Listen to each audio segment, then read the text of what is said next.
దత్తాత్రేయ స్వామి తెలుసా మీకు? దత్తాత్రేయ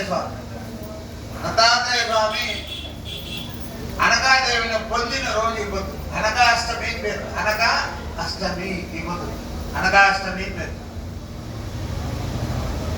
ఏం స్వామి అనక అంటే ఆడ శరీరంగా ఉండే పరిస్థితి. కామేశ్వరుడు కామేశ్వరుడు జడ స్వరూపం. కామేశ్వరుడు లోపల ఉండేది కామేశ్వరి ప్రాణస్వరూపం.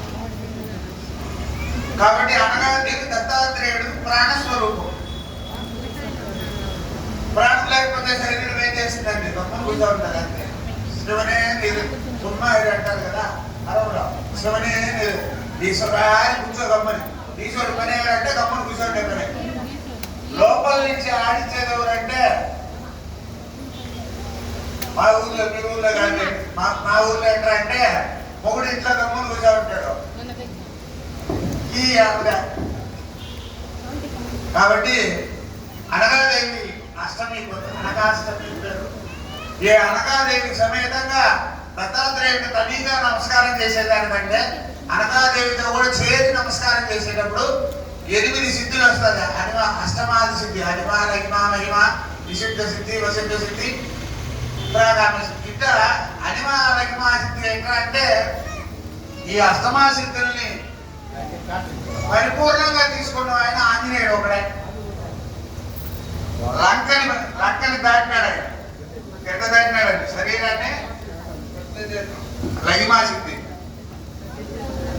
లంకిని నోరు తెలుస్తుంది. ఇంత పెద్ద శరీరం ఏమవుతుంది? చిన్నది అయిపోయి మహిమా సిద్ధి. లంక దహనం మన వల్ల కాదు. కాబట్టి ఆంజనేయ స్వామికి మెయిన్ గా ఆంజనేయ స్వామి నమస్కారం చేసేటప్పుడు ఆయన ముఖారుణ్యం కాదు, తోకకి నమస్కారం చేయాలి. ఆ తోకకి నమస్కారం చేసేటప్పుడు ఏమవుతుందంటే మనలో ఉండే అజ్ఞానం పోతుంది. ఎట్టయితే లంకని దహనం చేసినాడు, లంకని ఆంజనేయుడు దహనం చేసినాడు, తోక దహనం చేసిందా. ఈ పొద్దు కూడా నోరు తెరవకపోతే నేను గమ్మని అయిపోతాను. తోకతో ఆంజనేయుడు దహనం చేస్తాడు. నోరు తెరవండమ్మా, నవ్వాలా నోరు తెరవాలా. ఇంట్లో ఎన్నో ప్రశ్నలు ఏదో వదిలేసి కొంచెం నెమ్మదిగా ఉండండి, సంతోషంగా ఉండండి, ఖాళీగా ఉండండి. ఏదో దిగేసుకొని నా మొగుడు వస్తే నీ మొగుడు వస్తాడా, నీ మొగుడు వస్తే నా మొగుడు వస్తాడా, ఇద్దరు మొగుడు వస్తే ఎవడో పోతాడు. ఎందుకు మనకి తలకాయ నొప్పి?